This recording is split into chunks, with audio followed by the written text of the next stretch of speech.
Pemirsa, kita lanjutkan diskusi kita. Sekarang, tapi ada satu pertanyaan lagi, Bu. Apa benar ada yang meneror Ibu setelah mengadu ke Polri? Iya, Pak. Betul. Caranya meneror Yang bagaimana? mengirimkan SMS atas nama Ibu Menteri bahwa itu nggak benar. Saya sudah klarifikasi dengan Ibu Menteri juga bahwanya ajudannya bukan mereka yang mengirim. SMS itu isinya jangan menjelek-jelekan JIS biar masyarakat itu menilai sendiri. Maaf ya, ditandai kutip menjelek-jelekan itu kan berarti menceritakan apa yang tidak benar. Tetapi kalau saya menceritakan apa yang saya alami dan fakta, menurut saya itu bukan menjelek-jelekan.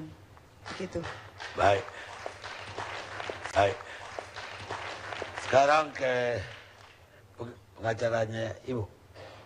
Pak Otto Kaligis, Profesor Otto Kaligis. Cepat banget Pak Otto masuk perkara ini. Apa yang mendorong Pak Otto untuk megang perkara ini? Saya diminta boleh tanya. Ya. Pada waktu itu saya lagi nyelam. Menyelam? Ya menyelam, saya lagi menyelam di Senayan lagi. Penyelam pemula. Beliau sama suami istri datang menceritakan masalah. Memberikan kuasa juga pada malam itu. Dan saya mulai kumpulin bukti-bukti. Tentu kalau bisa dapat dari JIS. Cuma bukti-bukti itu saya tidak akan katakan secara jelas di sini. Karena setelah peristiwa itu waktu itu saya sudah kasih kepada Pak Rikwanto juga. Untuk membantu penyidikan pada waktu itu. Misalkan sekarang ada surat. Dia punya katakanlah dilakukan beberapa perubahan-perubahan. Ya. Jadi misalkan keadaan toiletnya dirubah. Kemudian dia punya itu outsourcing itu diganti semua. Itu dari surat dari JIS yang saya baca. Masih banyak lagi yang saya pegang. Jadi pada waktu itu saya berbicara kepada yang bersangkutan. Dan pada waktu itu Ibu Dirian sudah katakan kita akan tutup. Cuma saya katakan kalau memang ini kejahatan, kenapa dikasih kelonggaran lagi? Tutup hari ini tapi nanti baru berlaku. Saya bilang kemudian sama aja itu kalau saya merampok tidak boleh tapi baru boleh tanggal 31 Desember. Saya bilang masa berlaku demikian. Saya katakan kalau memang kejahatan tutup aja. Cuma taman kanak-kanak sih. Kan ada kurang lebih 10 taman kanak-kanak yang mempunyai izin. Itu tanggung jawab dari sekolah saya katakan. Jadi pada waktu itu kita selalu berkoordinasi. Tentu juga saya lihat korban anak itu sendiri saya lihat bagaimana. Saya sendiri lihat bagaimana dia selalu nggak mau pakai celana. Karena pemikirannya kalau pakai celana nanti dibuka lagi, disodomi lagi. Itu yang saya lihat dengan mata kepala sendiri. Jadi habis itu saya majukan gugatan. Jadi barangkali masih banyak bahan yang saya tahu. Tapi karena itu untuk bahan-bahan nanti waktu gugatan saya tidak akan buka sekarang. Apa yang ya, Anda lihat sendiri kan seluruh dunia ini sudah memberitakan loh. Seluruh dunia. Apa yang koran-koran seluruh dunia sudah memberitakan. Yang Pak Kaligis gugat? Ya perbuatan melawan hukum tentu. Gitu. Tapi tentu juga bekerja sama polisi untuk memberikan masukan-masukan. Karena ini tragedi sebenarnya. Jadi bukan cuma katakanlah kejahatan seks biasa. Tapi kalau misalkan sampai saya dengar itu, ini kan anak kecil. Waktu juga diperiksa di polisi bukan 1 hari. Ditemenin sama polwan, sama psikiater kan. Sampai dia mau buka. Bahkan dikasih lihat foto-foto. Dia secara konsisten mengatakan inilah fotonya. Ya. Foto apa? Dari si pelaku tersangka. Oh. Ya diacak apa semua tetap aja dia bilang kayak gini. Ini pelakunya. Ya. Jadi jelas. Jadi bukan cuma 2 orang lebih. Lebih dari 2 orang. Ya. Dan yang digugat perbuatan melawan hukum yang mana? Itu sudah ditahu sama itu. Jadi perbuatan melawan hukum pertama nggak ada izin kok buka sekolah. Itu apakah sesuai dengan hukum atau tidak itu aja? Ya itu ilegal saya bilang betul. tadi. Dan gugatannya kan saya sudah kasih kepada wartawannya Pak Karni. Maksudnya wartawan itu kasih lihat sama Pak Karni. Ya. Ini kan untuk pemirsa bukan ya, saya. supaya jangan bicara panjang-panjang Pak. Kalau saya baca itu habis waktu nanti kan. Oh iya, ya, betul juga. Ya, iya. Tapi saya pikir yang penting sekali dari dari gugatan itu tanggung jawab JIS secara perdata yang sebuah perbuatan orang yang dia pekerjakan kalau keperdataan adalah tanggung jawab dia. Dan saya kira Pak Kaligis gak akan lupa itu. Sudah saya masukkan, Pak. Dan itu bisa dituntut kerugian itu sampai anak ini dewasa nanti. Ya betul, Pak. Karena trauma itu kan nggak bisa dihitung dengan duit sebenarnya. Dan saya sudah kasih lihat jurisprudensi di Mahkamah Agung, tanggung jawab dari ketua, bendahara, dan sekretaris, bukan cuma dari pelaku. Dari lembaganya juga Ya bertanggung memang, jawab. itu makanya saya langsung fokuskan kepada JIS, Pak. Baik, Ya. saya hanya mau kasih pencerahan ke publik. Terima kasih Pak Doktor. Terima kasih. Bapak sebagai apa? Lawyer apa? Mana rekannya Pak? Rekannya Rekan. Ya, ya. kasih mic. Kenapa kemudian ibu korban menjadi marah? Gitu kan? Saya ingat di dalam pertemuan terakhir ya, ketika saya mendampingi ibu korban pertemuan dengan pihak JIS ya, ada satu katakanlah pejabat security ya, dia bilang begini, your face always on the TV, from one TV to one TV. Terus dia bilang, maumu apa gitu.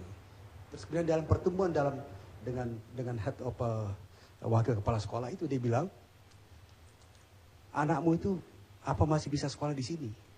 Ya kan wajahmu sudah TV dan anakmu pasti dia tahu orang, inilah ibunya gitu. Ini yang membuat kita kesal kan? Dan juga persoalan lain Dia Pak. bilang anakmu itu kepada siapa? Dalam pertemuan ada KPAI, ketua KPAI pada saat itu pertemuan itu. Ya di sekolah ini di ruang ke wakil kepala sekolah. Ada ibu korban, ada saya. Enggak, itu ditujukan kepada ibu korban. Kepada ibu korban. Itu yang membuat kemudian gini, pernyataan-pernyataan dia itu kan hanya pernyataan yang lip service saja. Dibilang we are with you, we are concerned, seperti itu. So what? Apa yang mau dilakukan Anda itu? Ini kan selalu dikatakan, bahkan terakhir Pak, ketika ibu korban ingin mengadakan pertemuan dengan 100 orang tua siswa, dia bilang, we pray it will not happen, dia bilang gitu. Mudah-mudahan itu nggak terjadi. Apa hak dia melarang orang bertemu dengan orang lain? Padahal kita dorong ini, kasus ini supaya muncul ke permukaan, ada yang berani untuk bercerita dan yang lain, karena isunya seperti itu gitu. Ini yang kemudian ketika kita bikin press conference dibilang apa? Maksudnya apa sebenarnya? Jadi saya kira tidak benar ya, tidak benar bahwa pihak JIS itu membantu menawarkan. Yang menawarkan konseling itu KPAI, Komite Perlindungan Anak Indonesia pada saat pertemuan itu, ketuanya Pak Naim, dengan merujuk pada Rumah Sakit Fatmawati. Tapi tidak ada bantuan. Bahkan ada yang menanya sama saya, apa betul pihak JIS bawa duit ke rumah? Saya pikir itu isu dari mana? Dan bahkan lebih ironis lagi sekarang katanya ada juga intervensi, katakanlah penelitian independen dari pihak kedutaan Amerika, kedutaan Inggris, kedutaan Australia. Saya pikir isu ini kok menjadi demikian besar kan. Jadi saya kira kalau kita berpegang pada pernyataan anak itu, ya kan dia bilang sometimes 3 people, sometimes 5 people, ya kan, Mbak open all my clothes, dia bilang gitu kan. Pasti ada yang perempuan. Dan ini tinggal dicek juga dengan tersangka yang sudah ditangkap itu. Jadi saya kira begitulah kira-kira kita harapan kita tugas kepolisian. Saya ingin kembali pada janji Kapolda bahwa penyidik harus fokus dalam perkara ini, harus bekerja lebih cepat. Dan kita siap. Oleh karena itu, saya kira tidak ada salahnya, mungkin ya, menurut saya, pihak penyidik barangkali atau pihak Polda menanyakan ibu itu yang mengatakan sesuatu yang terjadi kepadanya siapa gitu. Ya kan? Jadi jangan juga kita disudutkan, kita mulai merasa disudutkan, ibu korban sudah disudutkan bahwa ini pencemaran nama baik. Usut dulu yang pertama itu, jangan bergeser pada serangan lain. Kira-kira gitu Pak Karno. Baik, terima kasih.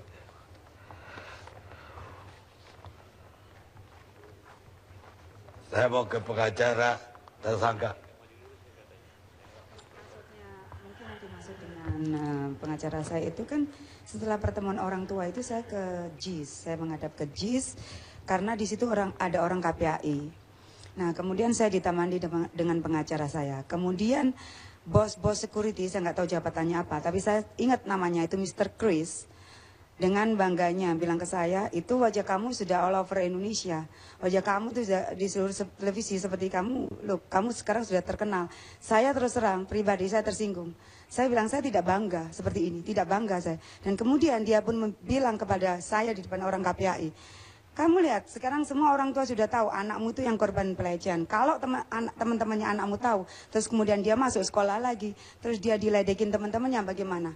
Saya karena menghormati aparat negara, orang KPAI, saya dengan hati yang hancur ya, saya cuma bilang begini, dengan segala hormatnya. Anda pikir saya menyekolahkan anak saya di tempat kamu lagi? Anda pikir nggak ada sekolah lain yang bagus? Begitu, jadi saya makanya kenapa saya bilang itu petingginya JIS itu sombong. Ya itu namanya Mr. Chris.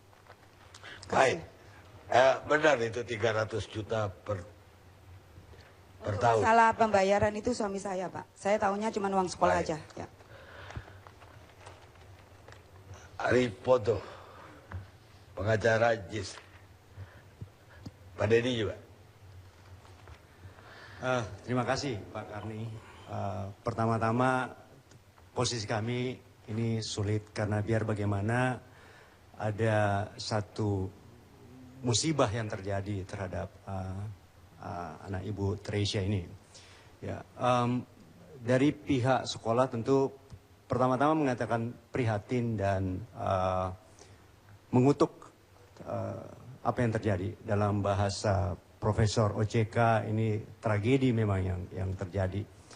Nah, kami tidak tahu apa yang terjadi pada waktu itu. Mungkin banyak orang segala macam, mungkin ada miskomunikasi segala macam. Tapi yang penting dari pihak sekolah sejak awal ya itu selalu kooperatif dan selalu mendukung apa yang bisa mereka lakukan. Ya, jadi pada tanggal 21 malam itu sekolah mendapat kabar tentang adanya kejadian ini. Dan mereka sudah langsung mencoba menghubungi pihak orang tua. Bahkan hari berikutnya, tim CAR, ini yang menurut catatan yang kami terima, itu bertemu dengan ayah korban. Ya. Mereka juga menawarkan konseling, ada listnya, kalau memang mau digunakan segala macam. Ya. Itu sekolah fully support. Dan dari dari penyidikan pihak kepolisian pun sampai dengan saat ini itu sekolah selalu terbuka dan selalu mendukung investigasi yang dilakukan oleh pihak kepolisian. Jadi ada satu orang yang khusus didedikasikan, dia dari bagian keamanan sekolah yang memang didedikasikan untuk membantu Apa benar ada investigasi dari melibatkan 3 negara, katanya Amerika, Australia, Inggris? Rasanya nggak seperti itu, tapi kan keamanan sekolah ada. Jadi mereka tentu setelah kejadian langsung melakukan investigasi internal tentunya kan. Ini apa masalahnya di mana, kenapa. Itu pasti dengan sendirinya dilakukan. Tapi terhadap kepolisian betul-betul kita selalu terbuka dan fully support untuk itu. Ya, untuk khusus mengenai hal tersebut. Dan dengan pihak-pihak lain pun, dengan KPAI segala macam, pihak sekolah selalu terbuka. Dan kalau nggak salah hari ini pun ada pertemuan dengan pihak KPAI. Prinsipnya adalah apapun dilakukan ya untuk menjadi lebih baik dari sebelumnya. Ya, tapi ada dugaan bahwa ini bukan yang pertama. Ini udah banyak terjadi sebelum-sebelumnya. Bahkan ya kalau kita baca dari media sosial dari para alumnusnya pun menceritakan ini kan agak susah Pak Karni. Ya, kan? Dari pihak sekolah ada enggak? Dari pihak sekolah sama sekali tidak ada. Ini pengalaman yang kami diberitahu ini betul-betul pengalaman pertama gitu kan, Ya.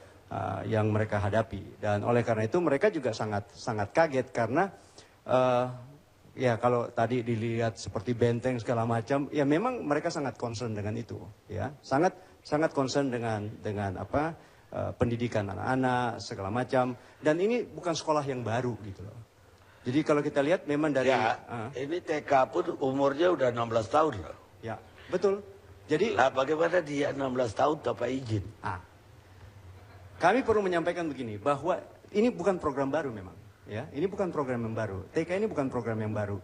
Jadi sejak awal dari pandangan JIS, izinnya ada kok. Karena guru-gurunya segala macam juga dapat izin untuk itu, ya. Anak-anak Indonesia yang mau bersekolah di situ juga harus ada izinnya, ya ada rekomendasinya gitu loh. Itu berjalan. Ya, izin untuk SMA, SMP dia tafsirkan mungkin Sampai izin dengan juga ke TK. TK juga iya. TK juga iya. Jadi ada. Nah kemudian belakangan ada peraturan baru. Kan seperti setahu kami ya. Dulu kan cuma Dirjen Pendidikan Dasar dan Menengah gitu kan. Baru belakangan ini kemudian ada sub yang baru, Dirjen Pendidikan Anak Usia Dini semacam itu. Jadi dari sisi JIS tidak ada intensi sama sekali untuk misalnya what's the point gitu untuk tidak punya izin. Ya, dan selama ini mereka selalu patuh segala macam. Nah, kalau saya tidak salah sekitar 2010-2011 ada ketentuan baru yang kemudian ini ada miskomunikasi dalam hal ini. Nah, oleh karena itu begitu dibilang ternyata dianggap tidak punya izin, ya mereka langsung melakukan apapun. Nah, Persyaratan. kalau jawaban dari kepala sekolahnya bukan begitu. Dia udah ngajukan izin, nggak ada respon dari kementerian.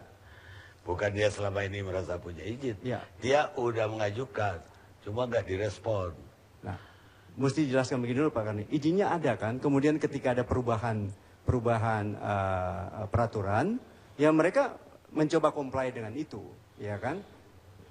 Sebelum kejadian ini sudah dilakukan semua. Ternyata baru belakangan dibilang bahwa itu tidak ada izinnya. Nah, seperti yang saya katakan, murid yang mau masuk ke sana pun itu ada izinnya kok dari Murid? Dignas. Iya.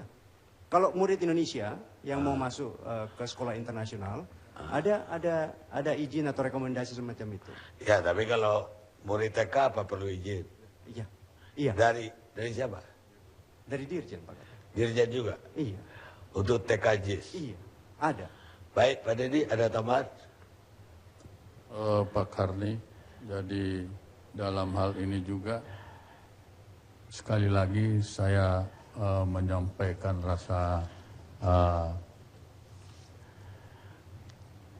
simpati yang mendalam kepada pihak keluarga atas kejadian ini. Ya. Dalam hal ini, JIS selalu kooperatif di dalam mengungkap kasus ini. Di mana pada waktu laporan juga, JIS di dalam hal ini memberikan kepada pihak kepolisian 16 foto-foto dari cleaning service yang ada. Sehingga dari situlah mulai terungkap dan diketahui nama orang-orang yang menjadi tersangkanya. Dan kemudian ditangkap oleh pihak kepolisian. Nah, ini yang kami dapatkan bahwa saja sampai saat ini pun kita tetap berkoordinasi dengan pihak kepolisian, ya kooperatif sekali untuk memberikan semua data-data apa saja yang diminta oleh pihak kepolisian. Itu Pak Karni. Mungkin untuk Ari Ponto, itu pegawai di situ itu ada psikotesnya nggak ya untuk direkrut? Ada psikotes nggak untuk tahu siapa dia, jiwanya bagaimana? Untuk jasa cleaning service itu tidak dilakukan oleh JIS sendiri. Itu outsourcing. Oke, menggunakan tapi ketika dipekerjakan. Nah, begini Pak Karni. Karena itu bukan expertise dari JIS, oleh karena itu dia mengoutsourcingkan kepada pihak yang berkompeten. Dalam hal ini ISS. Nah, siapa itu ISS? Ya, ini di Indonesia sendiri mereka dari tahun 96. Tapi mereka terafiliasi dengan ISS di Denmark yang sudah didirikan dari 1901. Jadi ini bukan perusahaan main-main gitu, ya kan? Di Indonesia sendiri klien mereka itu sekitar 2.000 klien dan mempekerjakan tidak kurang dari 57.000 pekerja. Jadi ini diberikan kepada profesional bahwa terjadi sesuatu di dalam rumah terjadi di dalam JIS ini memang tragedi yang tidak ada intention untuk itu. Dan kalau kita lihat tidak ada yang bisa menggaranti 100% keamanan misalnya. Kalau kita lihat di Amerika segala macam penembakan terhadap siswa itu tragedi. Iya, tapi preventifnya perlu dong. Misalnya itu kan WC anak-anak. Kalau WC orang dewasa ya jangan pakai CCTV. Ini WC anak-anak harusnya kan ada CCTV dong. Karena itu tempat bukan hanya rawan kejahatan, rawan kecelakaan juga. Kalau ada anak yang tergelincir segala macam kan dari CCTV kelihatan. Tapi pakai label internasional sama sekali tidak standar yang diharapkan dari internasional. Pemirsa, kejahatan seksual atau sexual abuse dan eksploitasi terhadap anak-anak adalah salah satu dari kejahatan yang paling jahat. James Walsh, politisi Amerika. Kita rehat sejenak.